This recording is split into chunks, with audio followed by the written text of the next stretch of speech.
Hello and welcome to another episode of North Coast History and Haunts. In today's episode, we travel to Euclid, Ohio, where we visit the legendary Bridge to Nowhere. This bridge has stood for decades and has developed rumors, legends, and stories and graffiti along the way. Some of these stories are true, some are false, but some have grains of truth, and we're going to explore it all. So what are the rumors about this place? Well, the main rumor you hear about this area and this bridge is that it was built for a planned subdivision that never materialized due to the stock market crash of 1929. This is false. Another story is that there was an insane asylum in the valley called Ridgecliff that performed grisly lobotomies. Also false. There are ghostly shadow people that inhabit the area around the bridge, and strange whisperings can be heard despite the fact nobody is there. I'm going to leave this one up to you, but I didn't hear or see anything out of the ordinary, so you be the judge. Like all good stories, this one begins with, here's how it happened. In 1852, ownership of the land, now known as Hillendale, was divided among several individuals. M. Stewart and L. Phillips controlled roughly half of the acreage, while D.P. Nickerson owned a small parcel on the western edge, bordering what is today Euclid Avenue. At the time, the land was undeveloped and rural, with no indication of the complex future it would soon hold. By 1858, portions of the property had passed into the hands of Isaac Elbert Brush, whose holdings connected westward to additional farmland. Brush is historically significant as the father of Charles F. Brush, a pioneer in the American electrical industry. Charles Brush's work in electric arc lighting, generators, and lead-acid batteries would later place him among the most influential inventors of the late 19th century. On October 25, 1897, deed documents Eliza Phillips transferring property to Annette Boyce Outhwaite. Annette had married Joseph husband Outhwaite in 1891. Outhwaite was a prominent industrialist whose wealth stemmed from iron ore holdings in Michigan and Minnesota. Before 1911, a tulip log cabin was constructed on the property. Later designated as 1715 Terry Court, the cabin remains standing today and represents one of the earliest surviving structures associated with the estate. During that same period, a large mansion was constructed nearby. Designed in 1896 by architect Jarvis Hunt, the residence reflected the scale and architectural ambition typical of the elite estates of the area. On November 15, 1902, Joseph Outhwaite died at the age of 51 following a surgical operation in New York City. At the time of his death, he was considered one of Cleveland's wealthiest residents and today is buried at Cleveland's Lakeview Cemetery. His wife Annette Outhwaite remarried on June 1, 1904, becoming Annette Jennings. In April 1906, while residing in New York, Annette and her second husband sold the entire Hillendale property to Arthur Brown.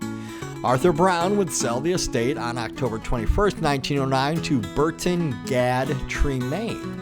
Tremaine was married to his second wife, Maud Draper, at the time of the purchase. Though less widely known today, Tremaine was a co-founder of the National Electric Lamp Association alongside Franklin Terry. That organization eventually became part of General Electric, and its former headquarters remain known as Nela Park. Under Tremaine's ownership, Hillendale became part of a broader landscape shaped by industrial wealth, innovation, and early suburban ideals. The estate occupied a prominent ridge above Lake Erie and was characterized by dramatic natural features, including ravines formed by glaciers, the rolling terrain, and a natural spring. It's really hard today to imagine that some of Cleveland's wealthiest people once called this place home. Contemporary accounts confirm that by 1911, a combination foot and traffic bridge, now known as the Hillendale Bridge, was already in place. This contradicts later assumptions that the bridge was constructed in the 1920s or 30s to serve a subdivision that never materialized. Instead, evidence suggests the bridge was built earlier to support the existing estate and surrounding agricultural activity. In other words, they needed a bridge over the ravine. The mansion remained intact and was featured in the December 1911 issue of Suburban Life, the Countryside magazine. The article highlighted the estate's architectural design, landscape grounds, and integration of modern electric lighting with natural stone pathways.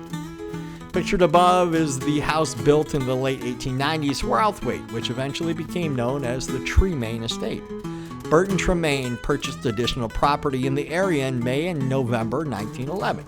He and his family remained there until they sold the property to a developer by the name of O'Donnell in 1925. Soon afterwards, plans for residential subdivisions were publicly announced. Advertisements promoted the area as Nature's Wonder Park, emphasized scenic views and proximity to Euclid Avenue's interurban Stop 19.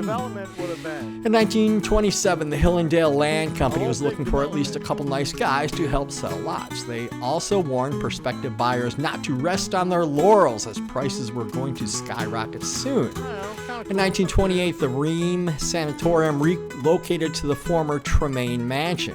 The estate was repurposed as a facility for nervous, aged, and convalescent patients, marking a significant shift from private luxury to institutional use. Sometime between the 1939 and 1941, the name of the former Tremaine estate was changed from Ream Sanatorium to Maple Ridge Hall Nursing Home, where it was noted that the building consisted of 20 rooms, glass-enclosed solarium, and featured a number of brick cottages nearby.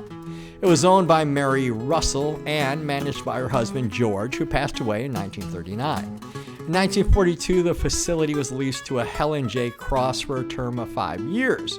But Miss Cross's lease would soon expire sooner than that, however, because she ran into a bit of a situation in July of 1946 where she was caught operating without a license.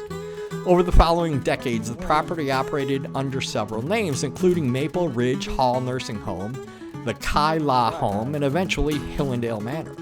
Ownership changed hands multiple times, and by the late 20th century, the facility had ceased operation altogether. In 1979, the majestic log cabin was put up for sale. The asking price was $109,900 and offered for sale at the time by the owner, William Venkel.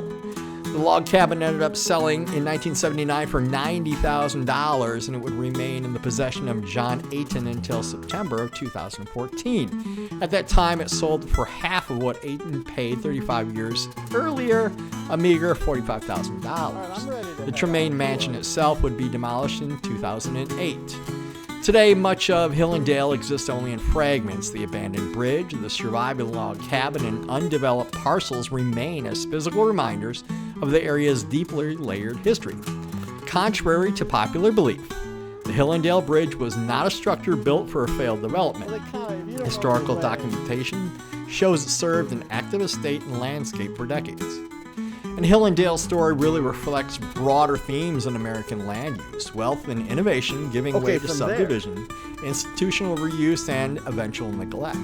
What remains is not evidence of a place that was never used, but of a place that was once deeply integrated into the social, economic, and architectural fabric of Northeast Ohio. We hope you enjoyed this story, and stay tuned for more. I think it'd be smarter to do it low key rather than